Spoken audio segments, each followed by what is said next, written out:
Mukyala Justin Nammere leero yakedde okujja wano ku CPS Kampala ku kitebe ekya Kampala Metropolitan. Mujjukira bulungi anti full figure naye yatutuukirira ng'amugulako omusango anti ye Nammere ne bbaawe bamukuba ne bamubbaako ssente ze n'essimu. Kati naku zino badde tulikola okunoonyereza nga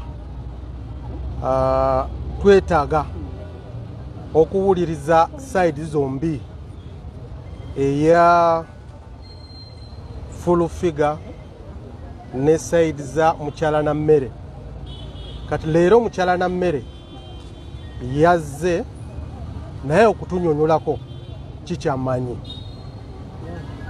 Babadde kusooka mu meeting katono n'addumire ne CID commander wano mu Kampala Metropolitan ne bewaayamuuko ne begaayamuuko kiki bateeka okukola. Nga bamaze ekyo ne bakkiriziganya ekisooka nti mukyala Nammere agenda kuwandika statement 2. Statement esooka eri gye bamuvunanako omusango gya full figure.